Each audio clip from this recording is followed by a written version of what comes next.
C'est l'heure de l'information sur Business 24 Africa. Madame, monsieur, bienvenue.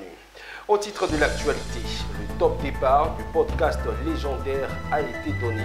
Une jeune entrepreneur entend mettre en lumière le talent de la génération montante.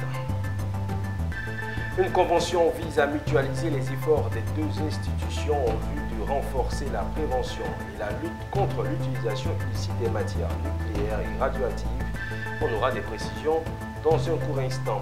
Le projet MOSIA Transfo, dédié au suivi intelligent du chargeur de prise des transformateurs de puissance, a officiellement pris fin le vendredi 30 mai 2025. Le Salon international de l'agriculture et des ressources animales, SARA 2025, a connu non seulement une grande participation, mais également une effervescence dans les stands, nous témoignera notre reporter.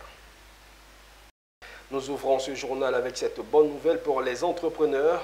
Dans le souci de faire connaître les jeunes entrepreneurs âgés de moins de 30 ans, il s'est tenu à Abidjan la première édition du lancement officiel du podcast Légendaire, initié par une jeune entrepreneur, Sali Dao. Cette initiative a pour objectif de mettre en avant le talent et le savoir-faire des jeunes Ivoiriens. Avec pour objectif, faire connaître les jeunes entrepreneurs âgés de moins de 30 ans, la première édition de podcast légendaire qui vise à mettre en lumière le talent et le savoir-faire des jeunes Ivoiriens évoluant dans l'entrepreneuriat connaîtra ses diffusions ce dimanche 1er juin 2025. Ce qui nous réunit aujourd'hui, c'est le lancement, la cérémonie de lancement officielle du podcast légendaire, parce que les diffusions, c'est très bientôt, notamment dès le dimanche 1er juin. Et aujourd'hui, on a tenu à avoir un moment de partage avec des jeunes pour leur parler de la vision légendaire autour d'un thème. Donc nous éclairons juste les jeunes, nous leur permettons de prendre conscience de leur potentiel et de créer même de la valeur, de la richesse pour eux. C'est surtout ça la motivation derrière. Ce qu'il faudrait savoir, rien n'est facile. Que ce soit entreprendre, que ce soit travailler dans le privé tout comme dans le public.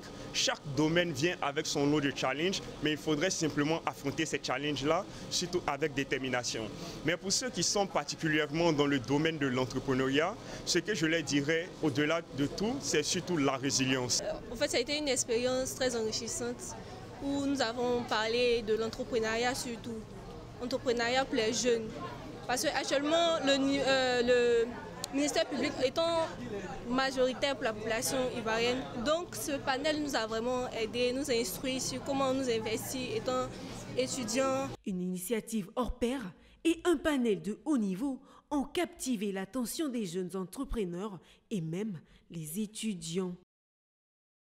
L'autorité de radioprotection, de sûreté et de sécurité nucléaire et le secrétariat permanent de la Commission pour l'interdiction des armes de destruction massive de Côte d'Ivoire ont récemment scellé leur collaboration. Cette convention vise à mutualiser les efforts des deux institutions en vue de renforcer la prévention et la lutte contre l'utilisation illicite des matières nucléaires et radioactives.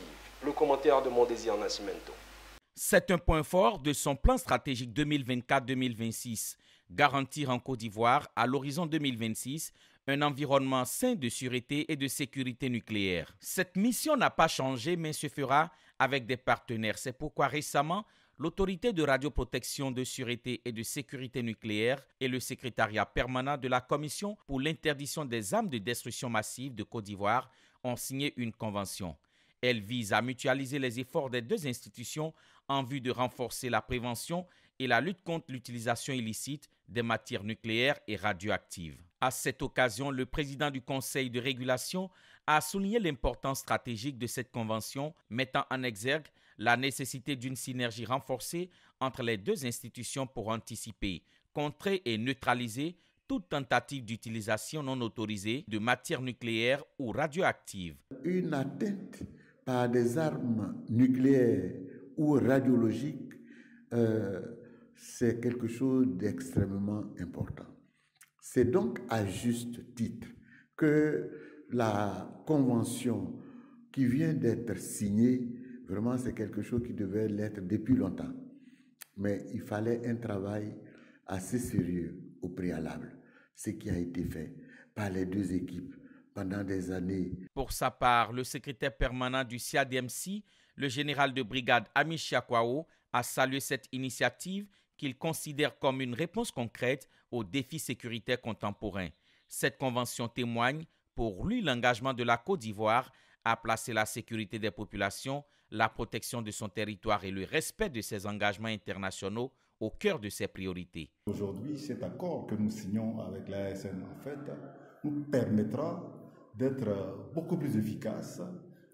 Ensemble, en mutualisant nos forces, nous pourrons lutter efficacement au profit de nos populations. Nous pouvons lutter efficacement contre l'insécurité inhérente aux armes de destruction massive. Voilà un peu pourquoi est-ce qu'aujourd'hui nous avons tenu à signer ce protocole d'accord. Avec cette convention, la Côte d'Ivoire pose un jalon fort, celui d'une sécurité nucléaire anticipée, concertée et résolument tournée vers l'avenir. Je vous le disais, le projet Mosia Transfo, dédié au suivi intelligent du changeur de prise des transformateurs de puissance, a officiellement pris fin le vendredi 30 mai 2025. Porté par l'université Félix Houphouët-Boigny de Cocody et financé par le Fonds pour la science, la technologie et l'innovation, en temps des FONSTI, ce projet ambitieux a duré 21 mois. La restitution des travaux du projet Mosia Transfo s'est tenue en présence de la communauté universitaire et des partenaires socio-économiques associés au projet. L'événement a marqué la fin d'un projet d'envergure nationale à fort potentiel technologique et stratégique pour le secteur énergétique ivoirien. Ce projet pluridisciplinaire a mobilisé plusieurs équipes scientifiques, techniques et institutionnelles issues du laboratoire de technologie de l'université Félix Houphouët-Boigny. Il a couvert un large champ de compétences allant de l'énergie à l'électronique en passant par les télécommunications. C'est un projet qui nous tient à cœur parce qu'il nous permet de pouvoir mettre en avant la collaboration entre le secteur privé et les chercheurs de l'université, notamment les chercheurs du laboratoire LabTech de l'UFR SSMT.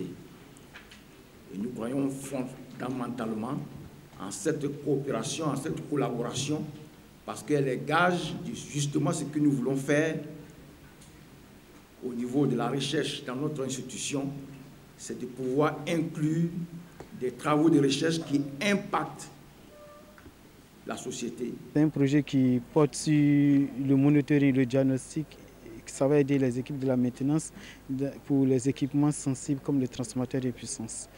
Le projet, à son départ, nous avons soumissionné à un appel du FONSI pour lequel nous avons remporté le premier prix. Et pour la réalisation de ce projet, nous avons formé des sous-équipes qui travaillaient en parallèle et très régulièrement on faisait la coordination et puis on synthétisait les résultats. Au-delà des résultats scientifiques, le projet a permis la formation pratique de plusieurs étudiants dont certains ont été recrutés par la compagnie ivoirienne d'électricité CIE. Des enseignants ont également pu s'immerger dans des entreprises comme la CIE, contribuant ainsi à l'actualisation des contenus pédagogiques et à l'amélioration de l'offre de formation du laboratoire de technologie. La page musique dans cette édition, 25 ans après son dernier opus, l'artiste Noël Douré fait son retour sur la scène musicale ivoirienne. Il a présenté le vendredi dernier au Palais de la Culture d'Abidjan son nouveau maxi-single intitulé « Cherche pas à plaire ». Suivez. Je ne sais pas trop pourquoi. Je vous ai téléphoné, mais vous n'avez pas décroché.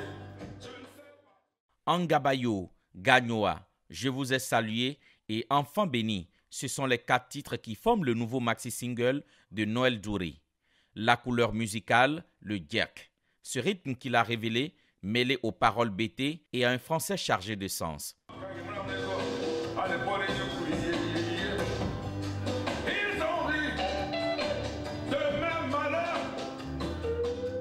Présente à cette cérémonie, la ministre de la Culture et de la Francophonie, Françoise Remac, n'a pas tari d'éloges à l'endroit de l'artiste aux cheveux blancs. Aussi a-t-elle encouragé à célébrer les légendes de leur vivant, car trop souvent, on attend qu'ils ne soient plus là pour leur rendre hommage. Tout ce que je souhaite, c'est que, bien sûr, cet album qui sera suivi d'autres morceaux connaisse un plein succès. Je n'en doute absolument pas parce que cet album était attendu. Et merci aussi à tous ceux qui l'accompagnent, tous ceux qui sont venus, qui ont été des privilégiés comme nous de pouvoir voir et écouter en avant-première et voir le clip. En retour, Noël Douré n'a pas caché son émotion. Pour lui, ce retour est la preuve qu'il n'y a pas de retraite dans la musique. Donc c'est un sentiment de fierté. Et puis c'est l'envie aussi de me prouver à moi-même, parce que quelquefois on est dans un questionnement. Est-ce que tu as encore les capacités de faire quelque chose? Je crois que cette équation est à moitié résolue. Je peux faire quelque chose. Plusieurs ténors de la musique ivoirienne et africaine comme Aïcha Koné sont venus apporter leur soutien à Noël Douré. Et à présent, nous marquons une halte pour aller au Sahara 2025.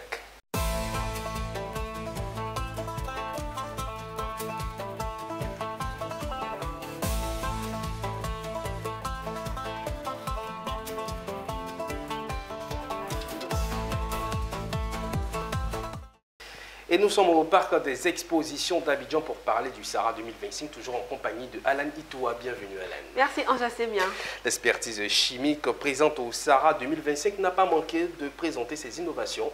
Oui, Anja Sémien, au-delà de plusieurs entreprises ivoiriennes et étrangères qui sont venues présenter leurs produits aux visiteurs, nombreux et acteurs des secteurs agricoles et animal. Parmi elles, l'entreprise Expertise Chimique qui a marqué une présence forte à cette 7e édition et qui proposait à ses visiteurs plusieurs produits et un accompagnement. Son directeur général, Comenan Jean-Pierre, nous présente sa structure et nous donne quelques précisions sur leur service.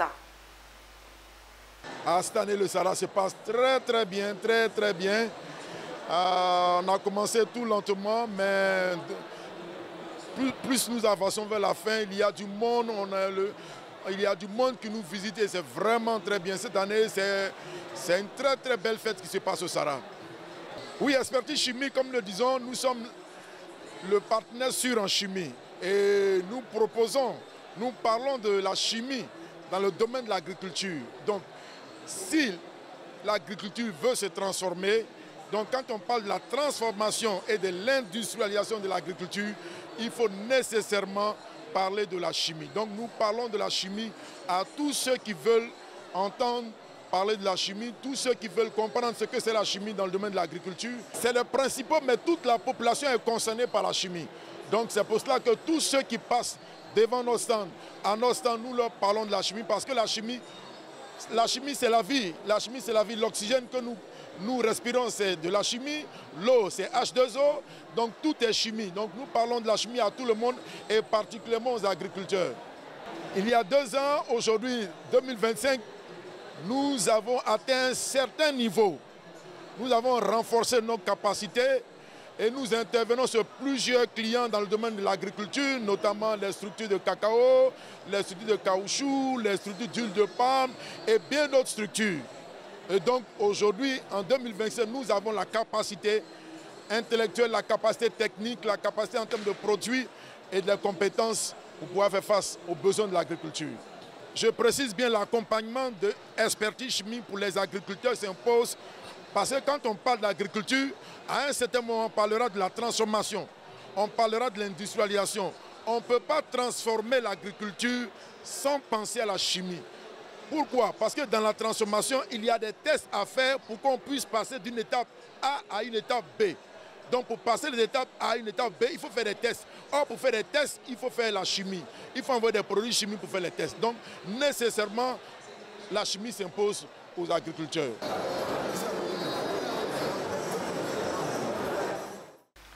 En Jassémien, il y a aussi le FIRCA qui offre une expérience inoubliable aux pensionnaires de l'orphelinat La Maison du Potier. Le samedi 31 mai, le parc des expositions d'Abidjan a accueilli des visiteurs bien particuliers. 90 enfants, dont 30 issus de l'orphelinat La Maison du Potier de Yopougon et 60 enfants du personnel du FIRCA ont vécu une journée d'immersion exceptionnelle au cœur du Sahara. Objectif, découvrir, apprendre et surtout goûter aux richesses agricoles du pays. Retour sur cette aventure éducative avec Konina Norgo.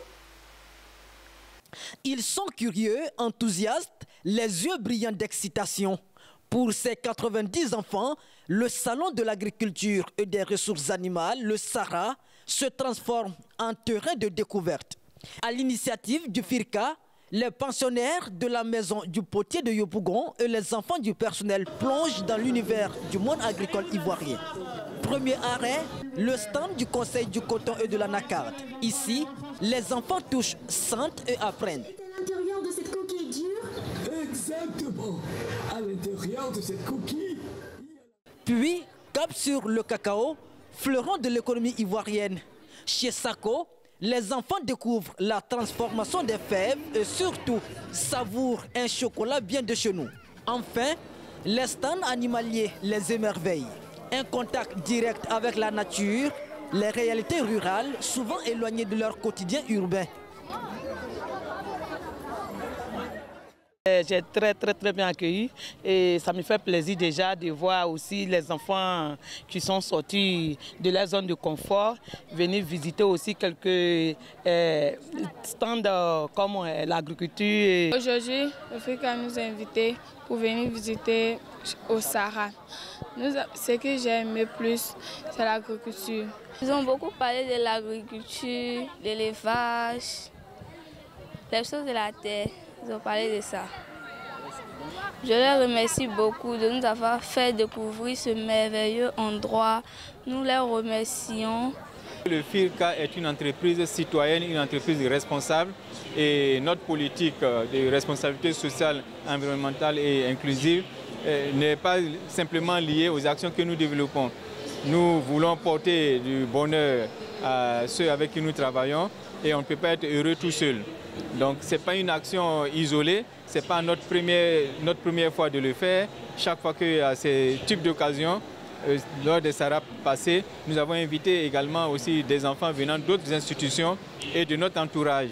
Et cette fois-ci, nous sommes allés à Yopougon pour pouvoir solliciter la participation de 30 enfants que nous avons accueillis sur notre site aujourd'hui et des enfants venant d'un orphelinat. Cette journée ne se résume pas à une simple visite. Elle porte la marque d'un engagement concret du FIRCA pour l'éducation citoyenne et l'inclusion sociale. Entre saveurs locales, apprentissage ludique et échanges chaleureux, le FIRCA a offert bien plus qu'une visite. Une vraie fenêtre ouverte sur un monde d'opportunités.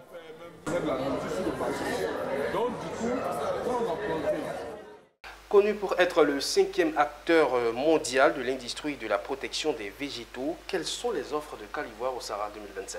En Jassémien, il faut le souligner que implanté en Côte d'Ivoire depuis 1986, Calivoire, une entreprise de solutions agricoles tournée vers le développement de l'agriculture ivoirienne et le bien-être des populations, propose plusieurs offres allant de la protection des cultures à la fertilisation des sols, en passant par la fourniture des semences.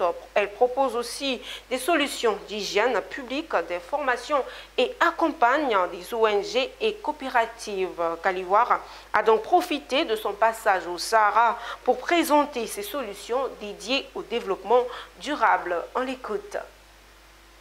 Donc aujourd'hui, on a échangé pendant tout l'après-midi avec nos invités au Sahara pour à la fois présenter qu'est-ce que sont les biosolutions, à savoir les biocontrôles, les alternatives aux produits conventionnels, mais aussi les biostimulants, qui sont une nouvelle gamme de produits qui permettent de répondre aux nouvelles problématiques du changement climatique, aux besoins de rendement des producteurs. Et donc on a pu aussi parcourir la gamme Calivoire dans chacun de ces portefeuilles et présenter ce qui allait venir sur le marché et comment cela représentait des solutions pour les producteurs pour optimiser leur rendement et leurs itinéraires techniques. L'avantage des biocontrôles, ce sont des produits d'origine naturelle qui peuvent être des extraits de plantes, des extraits d'algues, des extraits minéraux. Et l'avantage qu'on va avoir, c'est que ce sont des produits qui sont beaucoup plus sûrs pour l'environnement, pour l'utilisateur, mais aussi pour la faune utile, tous ces insectes qu'on veut préserver. Et ils vont permettre de pouvoir appliquer les produits à des moments où on ne peut pas appliquer de produits et donc mieux respecter les délais avant récolte et mieux garantir la sécurité et la santé des utilisateurs et des consommateurs finaux. Et c'est tout pour cette édition consacrée au Sahara 2025 avec Alan Itoua. Merci et je rappelle que c'est aujourd'hui que le Sahara a pris fin en Jassémia. Merci pour cette information. La direction de la coordination du programme national de lutte contre le paludisme a organisé la 17e édition du concours interécole sur le paludisme dans le district sanitaire de Fresco, dénommé spécial Petit à Petit sur le paludisme. Cette activité visait à sensibiliser les enfants du primaire et du préscolaire sur les mesures préventives à observer dans la lutte contre le paludisme. Abel Kouao dans un commentaire signé Michel Bon. Un programme riche en activités à travers des cartes, dessins, poésie, sketch sur le paludisme et la présentation de l'école. Et ce, devant un jury composé de spécialistes des arts et de la culture, d'un agent de la direction de la vie scolaire, de l'éducation nationale et de médecins. Nous sommes à la 17e édition du concours inter-école spécial Petit à Petit sur le paludisme. Donc l'objectif principal, c'est de sensibiliser d'abord le corps enseignant et nos enfants sur les bons comportements à adopter face au paludisme. Et donc pour cela, nous pensons que la meilleure cible, la cible appropriée pour pouvoir mener à bien et relayer cette sensibilisation, c'est le milieu scolaire. La raison pour laquelle nous sommes aujourd'hui à Fresco pour la 17e édition de ce concours-là. Nous sommes contents d'avoir rapporté la 17e édition du concours spécial Petit à Petit sur le paludisme. On remercie le PNLP. Je me réjouis de cette activité de sensibilisation relativement au concours spécial interécole dénommé Petit à Petit. Et nous retenons que cette activité nous a permis de savoir que les tout petits qui sont à la base se sont bien appropriés les mécanismes de protection, de prévention contre le paludisme. Cela augure que la relève est assurée et que désormais nous pourrons être fiers parce que la Côte d'Ivoire attend en tout cas éradiquer définitivement ce fléau.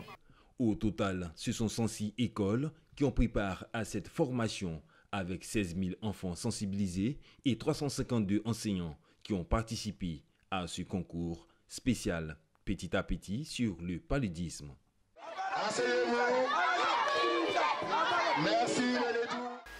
Depuis maintenant 24 ans, l'école spéciale des bâtiments et travaux publics de Yamoussoukro s'est imposée comme une référence incontournable dans le secteur du bâtiment et des travaux publics. Cette institution prestigieuse a formé de nombreux ingénieurs qui font aujourd'hui la fierté de notre pays. Et quoi de plus normal que de la célébrer. À cet effet, une cérémonie riche en couleurs et en émotions a été suivie par Charles Kouakou.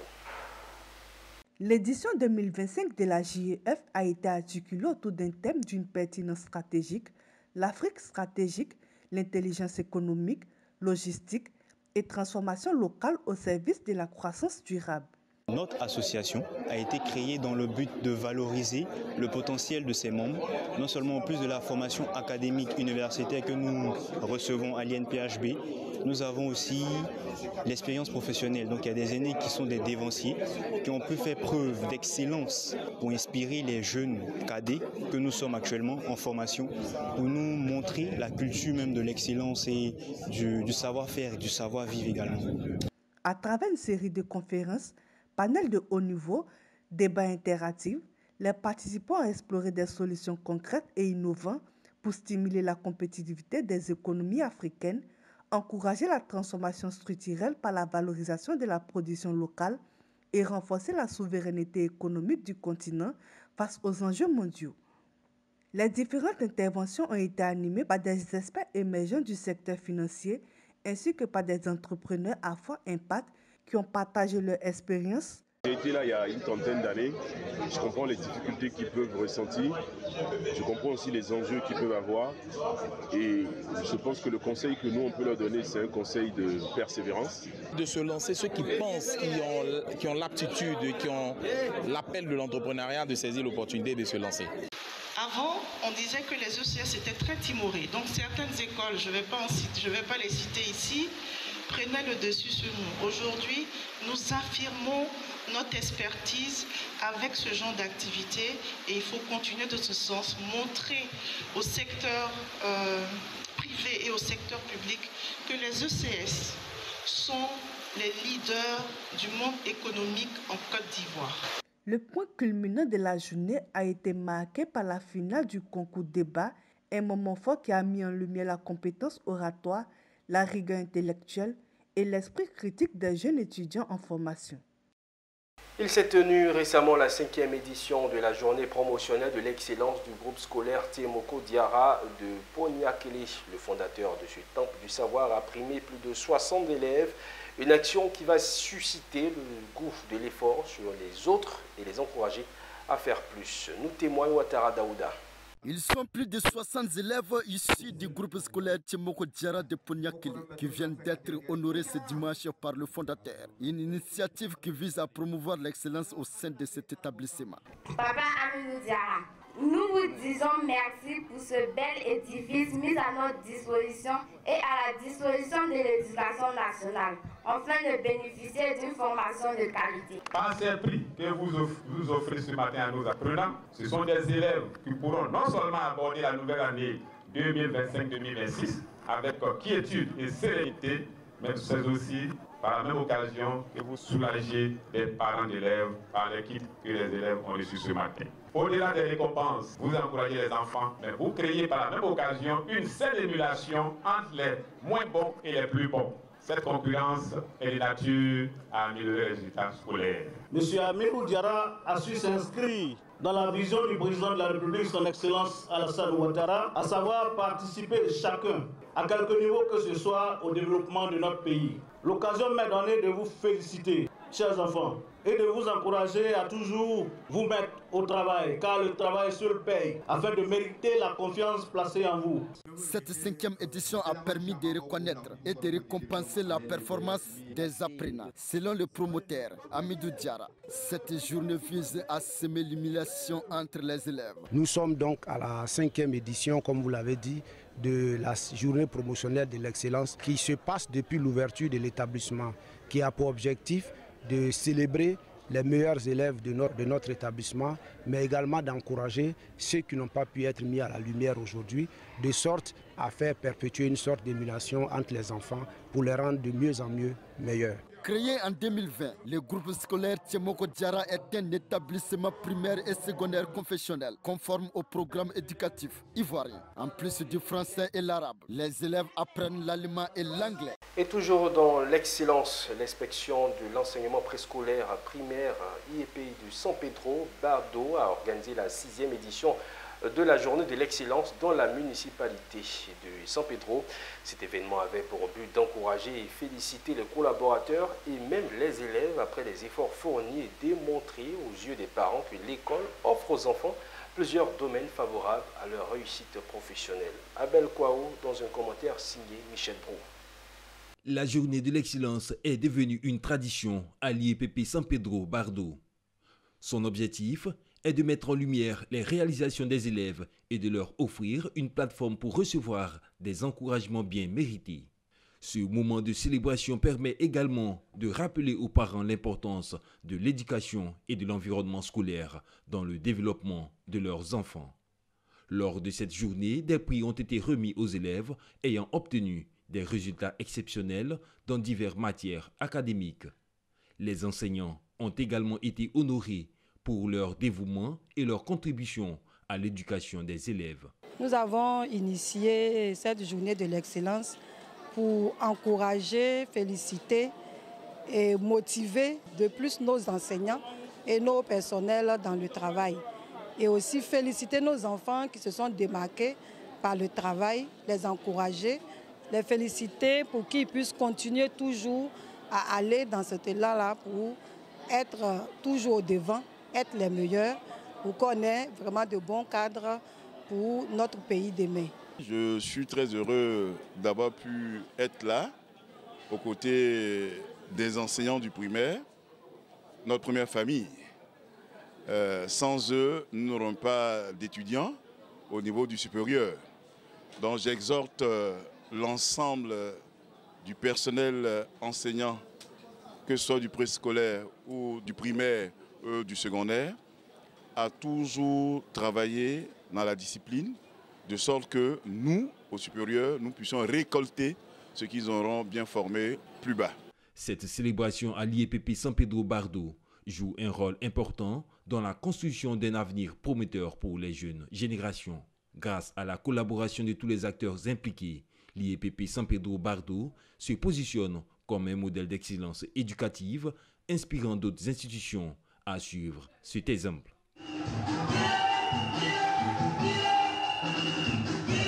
Fin de cette édition. Merci à vous de l'avoir suivi. Le programme se poursuit sur Business 24 Africa, la télé au cœur de l'information d'ici et d'ailleurs.